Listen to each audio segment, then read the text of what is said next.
Karena kita nggak nyebarin Islam dengan baik. Ini. Emang Ustadz mau ke India? Sebenarnya itu benar. Sebenarnya itu kewajiban setiap orang Muslim. Kalau nggak ada yang dakwah ke sana, kita yang dosa. Jadi mereka diturunkan mungkin sebagai ujian bagi kita. Sedangkan bagi mereka sendiri memang ketika mereka di dunia mereka udah bisa bebas dalam tanda kutip ya, mereka bisa berlaku seperti apapun yang mereka suka karena nggak ada yang dakwain kepada mereka. Tapi berarti itu orang-orang yang nggak kenal Islam, maksudnya diletakin di geografis nggak kenal Islam, waktu pertanyaan di roh di atas itu, dia juga jawab mau gitu. Iyalah, semua orang mau lah pasti. Enak dong jadi mereka. Belum tentu. Balik lagi.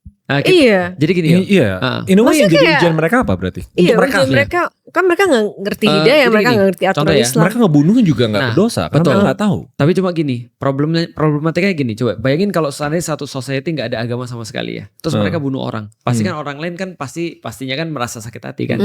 Lalu terus dia mau balik lagi bunuh dia ya, jadi seperti masyarakat biasa aja, cuma tidak ada dosa dan nggak ada pahala karena mereka nggak dapat petunjuk.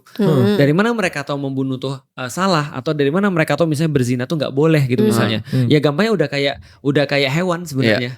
Gampangnya cuma mereka masuk surga karena mereka manusia. Dan mereka nggak ada, in a way nggak ada ujian dong buat mereka. Ujian dalam arti dalam kehidupan seperti umumnya.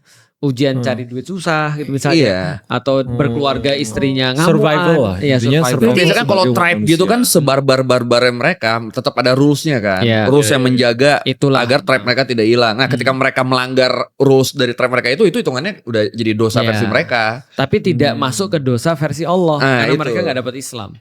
Kalau masih ada ya yang dosa kita. Kebayang. Jadi dosanya mereka ditanggung kita. Iya. In a way ya. Kalau gitu. Gampangnya gini ya logikanya ya. Kalau andaikan mereka dosa, padahal mereka nggak pernah padahal mereka nggak pernah tahu agama, itu sama aja kayak anak SD kelas 6 belum belajar sudah ada ujian. Lagi mana mereka mau jawab? Berarti kan ibaratnya gurunya kan parah nih. Masa gurunya ngasih ujian tanpa ngajarin? Nah berarti ujian tuh harusnya ada setelah ada yang ngajarin.